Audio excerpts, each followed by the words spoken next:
I have been in deep survey long enough that silence stopped bothering me somewhere around my third year out. That is not a boast. It is just the way it went. You learn to read a quiet instrument panel the way you read a familiar face, the slight flicker that means nothing, the stillness that means something, and after a while, you stop needing the ship to talk back to you.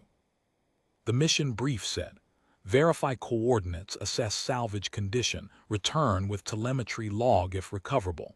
It did not say anything about the Vorith because, as far as the Surveyor Corps knew at the point of departure, the Vorith had not moved through this sector in living memory. That is the thing about ancient patient entities. They do not announce themselves. They simply continue. The Kalahari drift looked the way it always looks in the survey images, a flat mineral plain under a pale double-star sky, the nearer star low on the horizon even at mid-morning, the farther one high and small and white. The ground is a kind of compressed chalk gray silicate, cracked in long shallow seams, and it catches the morning light and throws it back at you in a way that makes the whole plain seem to breathe. I had been here twice before on mapping runs. I had never met anything alive on it. I set down half a kilometer from the coordinate pin and walked the rest of the way with a hand scanner because I did not want to overfly the site and miss details in the ground. I have learned that. Fly over something too fast and you see the shape of it. Walk toward it and you see the truth of it. What I saw at 200 meters out was the probe. It was upright. That was the first thing wrong. A probe that has been drifting in the outer system for 41 years does not arrive on a mineral flat and stand itself up. The landing struts were extended and locked, which they were never designed to do on a body this small. Someone had done that.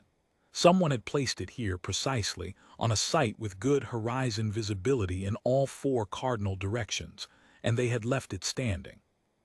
The Vorith were behind me. I did not hear them arrive, and I did not hear them standing there, and when I turned around because something in the silence changed, some quality of the air that I still cannot describe clearly, there were three of them at a distance of perhaps 30 meters. They are tall. The classification files say between 2.4 and 2.8 meters, but the files do not prepare you for the stillness.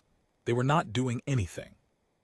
They were simply present, the way a mountain is present, and they had been there for however long I had been walking toward the probe. I stopped walking. I did not reach for anything. I turned and faced them and I waited. One of them moved. It came forward alone, the other two remaining in place, and it crossed the ground between us without hurry. It stopped at perhaps 4 meters. The face is not a face in the way we use that word. It is a broad pale gray surface without obvious expression, with structures along the upper third that do their sensing work in ways I was not equipped to read. It looked at me for what my later review of the suit recorder measured as 72 seconds. Then it turned and walked to the probe. I followed because there was nothing else to do. It placed its hands, they have four-fingered hands, longer than human hands, with a texture like old weathered stone, on the seam of the forward access hatch. The hatch opened. They had clearly been inside before. The locking dogs had already been torqued free and reseated loosely, the way a careful technician leaves something they intend to revisit. The hatch swung out. The Vorith stepped back and looked at me. I looked at the hatch. The inside face of the hatch, the face that is invisible when the hatch is closed, the face no instrument reads, the face no transmission captures, was covered in marks. Fine marks, made with something hard and narrow, probably carbon pencil from the tool kit the probe carried in its auxiliary bay. Vertical strokes in tight groups of 10, in rows, covering nearly the full interior surface of the alloy panel. I stood in the mid-morning light and I counted the groups because I needed to be sure of what I was seeing. And when I finished counting, I had 11,847. 11,847 strokes. One per completed solar orbit. The probe had been launched 41 years ago. Its designed orbital parameter around the outer primary was approximately 315 days per pass.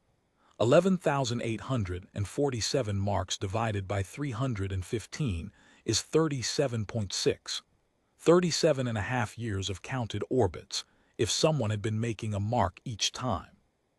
The probe had gone quiet on all transmission bands 22 years into the mission, which everyone had taken for hardware failure. The marks continued past that. The marks continued for 15 years after the probe went silent. Someone had stood at a workbench and opened this hatch, and made these marks before the probe was ever launched. They had done the calculation in advance. They had pre-etched 37 years of orbit counts into the inner face of an access hatch that was never supposed to be opened again, in a location no instrument would ever read, where no one would ever see it. They had counted on its behalf, for the duration they expected it to live.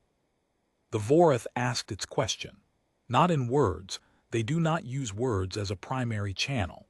What it did with the structures on its upper face produced a signal my suit translator had been briefed for, a low-register inquiry pattern that resolves into something like, "Why is this notation present on the interior surface of this object?" I did not have a rehearsed answer. I said that a person built this probe. That building something and sending it away is a particular kind of difficult thing for humans, and that some people handle that difficulty by making a private record of what the thing they built is doing, even when there is no channel to receive that record.